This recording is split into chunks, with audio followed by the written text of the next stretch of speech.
Kopi mulu. Kamera udah siap. Halo teman-teman semua, semoga teman-teman sehat-sehat selalu. Pandemi masih berlangsung, mudah-mudahan kita bisa saling menjaga diri kita masing-masing. Mungkin kita bosan, tapi kita harus lebih bersabar. Untuk kali ini saya ingin sekali membahas salah satu genre fiksi silat yang cukup terkenal pada tahun 70 hingga 90-an, bahkan hingga sekarang. Sebenarnya kalau mau ngomongin fiksi genre silat pada masa itu cukup banyak. Hanya mungkin saya akan membahas salah satu saja. Kebetulan saya sudah membaca novel ini sejak remaja dan saya banyak sekali mengoleksi seri-serinya. Novel ini adalah novel Wiro Sableng. Oh ya, saking fansnya sama Wiro Sableng, lebih setahun lalu saya bikin kaos ini. Ini bukan digital printing, tapi dilukis langsung di kaosnya.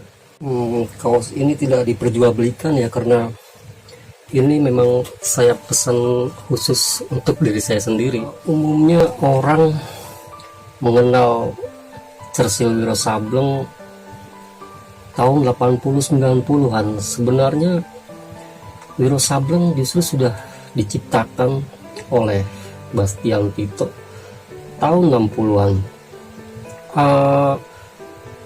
Pada masa itu cover-cover Wiro Sableng itu sangat bagus-bagus sekali tahun-tahun 60-an. Karena pada masanya cover-cover itu dibuat oleh komikus terkenal pada masanya. Pada tahun-tahun 90-an itu memang Wiro Sableng saya pikir mengalami masa keemasannya ya, karena pada tahun-tahun itu juga Wiro Sableng digarap sebagai film, kalau tidak salah dibintangi oleh Tony Hidayat. Lalu kemudian di kurun waktu yang sama Wiro Sableng juga digarap sebagai sinema bersambung di televisi, kalau tidak salah itu diperankan oleh Ken Ken. Si aktornya ini, si Ken Ken ini bahkan jadi sangat melekat dengan karakter Wiro Sableng, karena memang saat itu hampir setiap hari diputar di televisi. Sebelumnya sebenarnya saya pernah menulis tentang Wiro Sableng ya di sebuah media online khusus dunia perbukuan yang berbasis di Yogyakarta. Seingat saya, Wiro Sableng pernah juga dibuat versi komik oleh dua komikus berbeda. Yang pertama oleh Ari. Ari ini adalah seorang komikus, seorang sahabat pengarang komik terkenal pada era 70 sampai 90-an. Ini adalah komikus Hengki. Saya jadi teringat masa kecil, karena dulu masa-masa kecil itu saya pernah main di rumah komikus Hengki, pernah melihat meja kerja dia yang banyak bertebaran kertas-kertas panel komik. Itu adalah masa kecil waktu saya dulu masih tinggal di daerah Palbatu 3. Jadi saya dulu itu pernah main bersama anak-anak Hengki, kalau tidak salah apa namanya, Adam. Lalu yang kedua, komik ini digarap oleh John Tanjung. John Tanjung ini membuat versi komik yang formatnya itu mirip komik Jepang, tapi dia memiliki karakternya tersendiri. Dan di sebuah laman Facebook itu saya justru malah melihat ada orang yang membuat animasinya, dan itu bagus-bagus sekali. Memang ada beberapa grup Facebook khusus untuk para penggemar Wiro Sableng. Tapi yang paling menarik itu yang Wiropedia kalau tidak salah. Yang Tito menurut saya adalah seorang pengarang yang memiliki imajinasi sangat luar biasa. Wiro Sableng dibawa bertualang tidak cuma di Pulau Jawa, tapi juga banyak daerah lainnya di Sumatera Barat dan beberapa daerah lainnya. Ada juga episode-episode di mana Wiro Sableng bertualang sampai ke luar negeri, ke Tiongkok, dan juga ada episodenya yang dia bertualang sampai ke negeri Jepang. Ini membuat Wiro Sableng mungkin adalah tokoh fiksi pertama, tokoh silat yang sampai bisa melanglang ke luar negeri, dan ini sangat luar biasa sekali. Sebagai sebuah novel bersambung, sebenarnya Wiro Sableng ini ada beberapa episodenya yang sebenarnya bisa berdiri sendiri, tidak perlu dibaca bersambung. Ini ada di beberapa serinya. Hanya memang mungkin lebih asik untuk mengikuti Wiro Sableng ini dari mulai awal sampai ke akhir. Masing-masing seri novel Cersil Wiro Sableng ini sebenarnya memiliki daya tarik tersendiri, tapi ada satu episode yang menurut saya paling bagus, paling baik. Itu adalah episode Negeri Latanah Silam. Episode Negeri Latanah Silam ini menurut saya sangat luar biasa ya, imajinasinya Bastian Tito ini. Karena Wiro Sableng itu dia buat terlempar ke sebuah negeri 1200 tahun sebelum masanya. Ini kita seperti di bawah diperkenalkan pada sebuah mesin waktu, dan Wiro Sableng bertualang di sana, bertemu dengan banyak orang-orang baru dengan tokoh-tokoh yang sangat aneh-aneh, dan ini mengingatkan saya pada fiksinya J.K. Rowling, Harry Potter. Tokoh-tokohnya sangat aneh-aneh sekali. Tidak cuma tokoh-tokohnya yang aneh, penamaannya yang aneh, dan juga tunggangan-tunggangannya yang sangat aneh. Ini menarik sekali. Episode Negeri Latanah Silam ini kalau tidak saya salah ingat itu ada 18 jilid. Untuk kemudian Wiro Sableng kembali lagi ke Tanah Jawa. Saya pikir loncatannya cuma sampai di situ. Ternyata Wiro Sableng ini oleh Bastian Tito lagi-lagi lanjutannya dibawa sangat jauh, bahkan sampai ke era milenium. Ini ada dalam episode seri Boma Gendeng. Boma Gendeng ini sebenarnya adalah kelanjutan, bukan Wiro Sableng sudah tidak lagi menjadi tokoh sentral. Boma Gendeng digambarkan oleh Bastian Tito sebagai anak muda yang sama konyolnya dengan Wiro Sableng, seorang anak SMA yang senang mendaki gunung, hingga suatu saat dia mendaki gunung gede, lalu kemudian bertemu dengan Sinto Gendeng. Dan Sinto Gendeng digambarkan oleh Bastian Tito, dan hampir semua karakter dalam Wiro Sableng itu digambarkan sebagai makhluk-makhluk yang astral, hanya bisa berhubungan dengan Boma Gendeng ini. Ada satu hal menarik sebenarnya di buku-buku seri Boma Gendeng ini, karena inilah kali pertamanya saya melihat sosok putra Bastian Tito, Vino Bastian. Vino Bastian, dan mungkin ada itu adiknya perempuan, itu sering hampir di semua serinya dijadikan sebagai cover di buku-buku seri Boma Gendeng ini. Dalam seri Boma Gendeng tokoh-tokoh dalam Wiro Sableng ini masih kerap muncul, hanya tidak lagi sebagai tokoh utama. Tokoh utamanya tetap Boma Gendeng.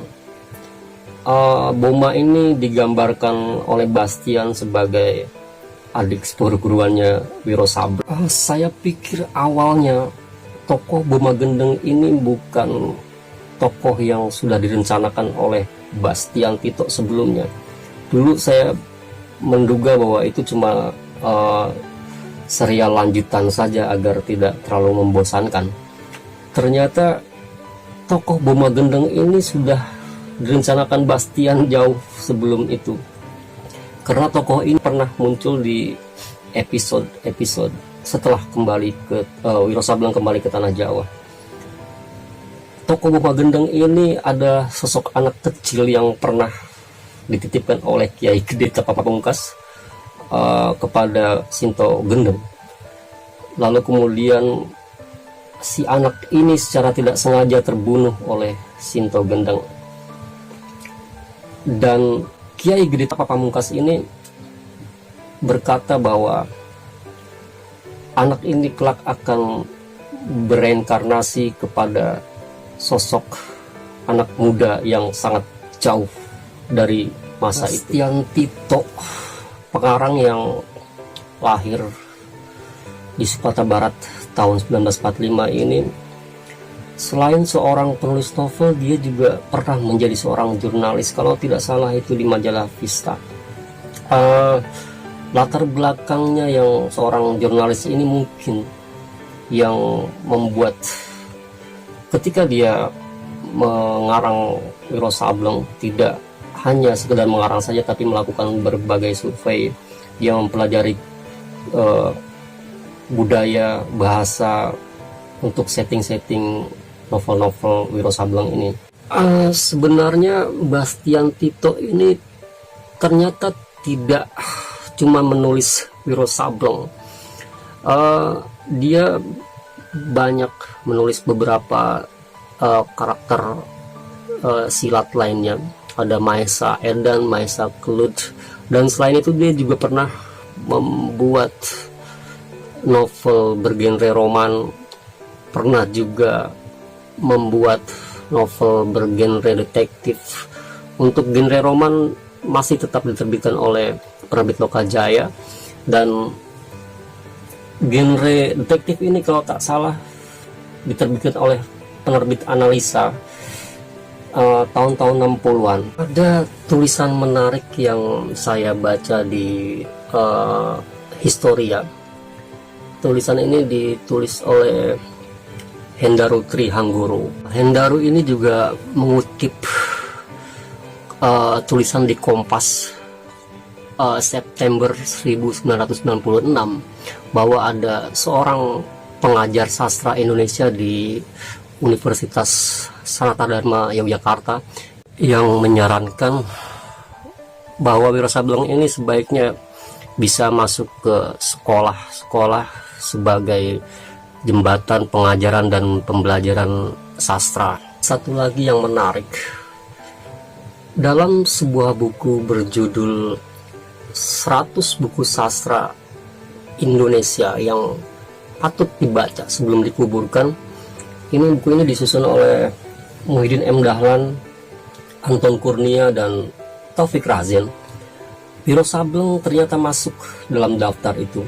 Dia masuk di urutan ke-68. Terakhir sekali, seperti kita semua sudah tahu, Wiro Sableng akhirnya kembali difilmkan, dan film ini pada akhirnya diperankan oleh putra Bastian Tito, Vino G. Bastian.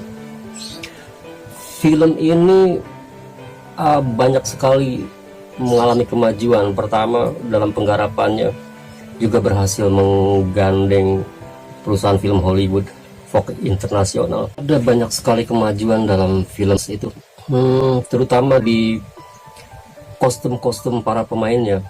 Ini sangat bagus sekali. Kedua, di teknologi gambarnya sangat baik. Kalaupun ada yang harus, atau kalau saya boleh mengkritisi, film itu kekurangannya hanya terletak di alur atau di plot, karena bintang-bintang di film Wiro Sableng terakhir ini cukup banyak dan sangat bagus-bagus. Hanya sayang mereka kurang mendapat porsinya di dalam film itu. Wiro Sableng pada akhirnya selain mendapat tempat di tengah masyarakat dalam kurun waktu yang sangat lama, karya ini juga menjadi salah satu karya yang sangat patut untuk kembali dicetak ulang. Mungkin formatnya dibuat berbeda. Saya jadi teringat dengan novel-novelnya Senopati Pamungkas. Itu dicetak ulang dengan versi yang eksklusif dan itu bagus sekali. Mungkin Wiro Sableng butuh 2 atau 3 jilid tebal-tebal seperti itu, dibuat hardcover dan eksklusif. Pasti akan sangat banyak yang meminatinya. Dicetak ulang karena problem paling besar di dalam membaca Wiro Sableng ini adalah di urutan-urutannya dan seri-serinya yang sangat banyak, dan seringkali kita agak kesulitan untuk mendapatkan seri lengkapnya. Bahkan saya pun belum semua membaca seri-seri Wiro Sableng ini, karena ada banyak sekali seri yang sulit saya temukan. Jika bisa dicetak ulang dan semua serinya dikumpulkan menjadi satu dalam beberapa jilid saja, itu mungkin akan sangat menarik. Wiro Sableng ini adalah masterpiece-nya Bastian Tito. Saya pikir akan sangat banyak sekali orang yang memilikinya dan mengoleksinya sebagai salah satu karya sastra yang memang patut untuk dibaca. Mungkin bahkan bisa setara dengan banyak novel-novel sastra lainnya, seperti karya-karya Marah Rusli, Sultan Datuk Majoindo, dan banyak lagi karya-karya sastrawan Indonesia lainnya. Teman-teman, mungkin sekian dulu video untuk kali ini. Mudah-mudahan di lain waktu saya bisa membuat konten-konten seputar literasi yang menarik lainnya. Assalamualaikum warahmatullahi wabarakatuh. Salam sejahtera, salam literasi.